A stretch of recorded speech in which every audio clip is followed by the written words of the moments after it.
Very good morning to everyone. Welcome back at BBVN online class. बात करते हैं business studies 11th commerce की। In our previous class we have discussed that the cooperative public corporation की अपन ने बात करी थी। तो अपन ने क्या किया था, प्राइवेट, पब्लिक और ग्लोबल एंटरप्राइजेस चैप्टर की बात कर रहे थे। प्राइवेट सेक्टर की बात अपन ने पिछले चैप्टर में कर ली थी, यानी कि पब्लिक सेक्टर की बात कर रहे थे।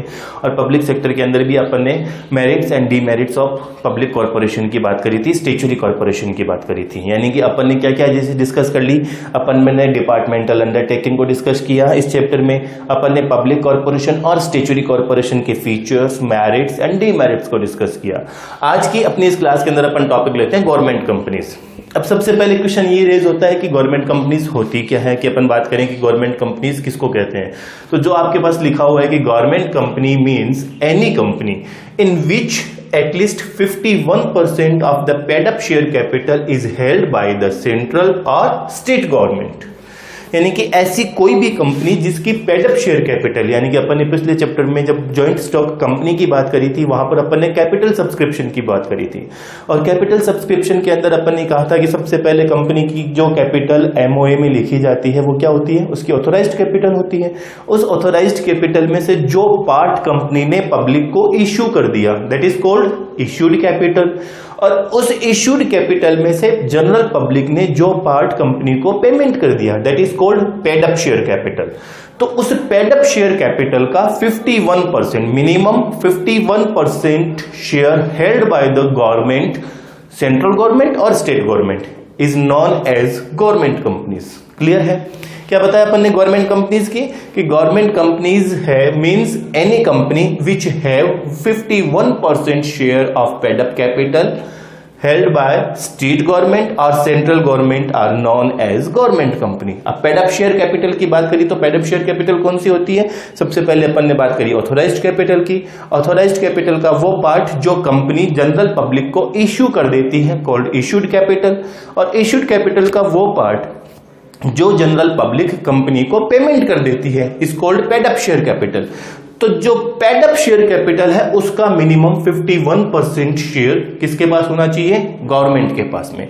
अब गवर्नमेंट चाहे सेंट्रल गवर्नमेंट हो या स्टेट गवर्नमेंट हो, किसी के पास भी हो सकता है। ऐसी कंपनी को अपन क्या कहते हैं? Government company. And the government company are governed and ruled by the company act 1956। कौन सा एक्ट है? Company act 1956। अपन ने जॉइंट स्टॉक कंपनी के अंदर भी यही बात करी थी कि company act 1956 are governed and ruled the companies. यानी कि यहां पर भी गवर्नमेंट कंपनीज का जो गवर्नमेंट है, गवर्न करने है, उसको रूल करने का काम किसका थ्रू होता है? Under the company act 1956। Clear है? बात समझ में आई कि गवर्नमेंट कंपनी कौन सी होती है? Government companies have any companies, government company means any companies which have 51% share of paid up capital held by the state government और central government are known as government company. अब इसके features की अगर बात करें तो फीचर्स में सबसे पहला आ जाता है रजिस्ट्रेशन। यानी कि government companies are compulsory registered under the company act 1956। उसका रजिस्ट्रेशन होना कंपल्सरी है under the company act 1956। It means कि गवर्नमेंट कंपनी को अपना रजिस्ट्रेशन कंपल्सरी करवाना है under the act companies act 1956 through the registrar के पास में उसको ये चीज का रजिस्ट्रेशन करवाना कंपल्सरी होता है। और अब इसके रजिस्ट्रेशन की जो प्रोसेस थी वो अपन ने पिछले चैप्टर में डिस्कस की थी। उसके बाद में ऑनरशिप। जब ऑनरशिप की बात आती है तो अपन ये कहते हैं कि government companies honoured bye the central government और स्टेट गवर्नमेंट। यानी कि इसकी ऑनरशिप किसके थ्रू होती है? सेंट्रल गवर्नमेंट और स्टेट गवर्नमेंट के थ्रू होती है। थर्ड अपना लिखा जाता है मैनेजमेंट। तो ये कहा जा सकता है कि government companies are managed by the board of directors वो आर अपॉइंटेड और nominated by the government, central government और स्टेट गवर्नमेंट। मैनेजमेंट की बात करेगी तो क्या कहा गया? Government companies are managed by the board of directors who are nominated or appointed by the central government or state government। Separate legal entity concept. यानी कि अपन ये कहते हैं कि जो गवर्नमेंट कंपनीज होती है वो अपनी खुद की लीगल सेपरेट एंटिटी रखती है, यानी कि खुद की एक रेगुलेटरी बॉडी होती है अदर देन द गवर्नमेंट के अलावा उसकी अलग से एक खुद की एंटिटी होती है। मिनिस्ट्रियल कंट्रोल, जब गवर्नमेंट कंपनीज की पेडअप शेयर कैपिटल का 51% शेयर गवर्नमेंट के पास में होता है तो इट मींस उसका कंट्रोल भी कंसर्न मिनिस्ट्रियल या मिनिस्टर या डिपार्टमेंट के पास में हो जाता है। जो कंसर्न डिपार्टमेंट है उस वर्क से रिलेटेड, उस एरिया से रिलेटेड जो डिपार्टमेंट है और उसके जो मिनिस्टर्स हैं under the control of their ministers and departments.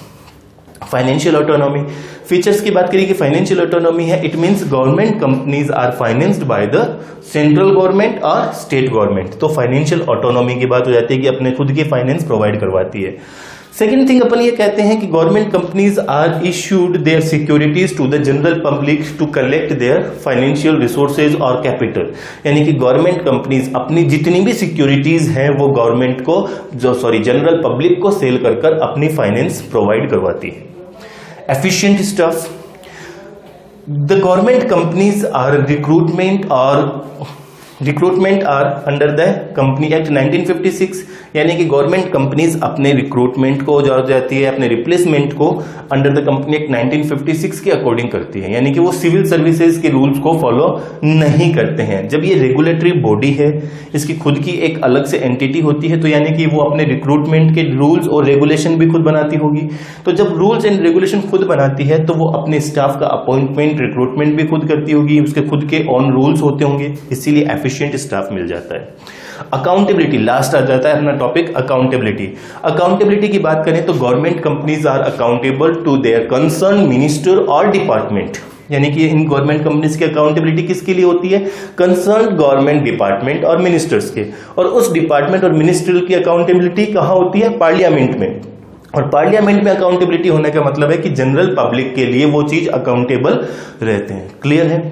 तो आज के अपनी इस क्लास में अपन ने क्या डिस्कस किया? गवर्नमेंट कंपनीज के मीनिंग को डिस्कस किया। मीनिंग क्या कहता है कि government company means any company which have 50 at least minimum 51% of share of paid up capital held by state government or central government, and government companies are ruled and governed by the Company Act 1956।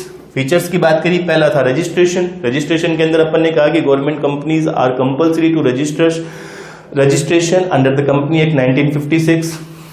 दूसरी ownership की बात करी, यानी कि 51% share paid up capital किसके पास होती है? Government के पास में, यानी कि इसकी ऑनरशिप किसके पास होती है? स्टेट गवर्नमेंट और सेंट्रल गवर्नमेंट, और पार्टली स्टेट गवर्नमेंट या पार्टली सेंट्रल गवर्नमेंट हो सकती है।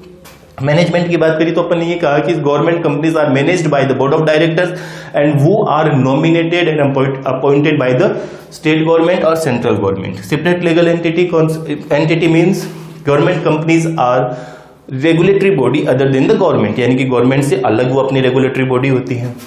मिनिस्ट्रियल कंट्रोल की बात करी तो अपन ने ये कहा कि जब ये रेगुलेटरी बॉडी होती है तो अंडर द गवर्नमेंट डिपार्टमेंट और concern ministers are controlled the government companies.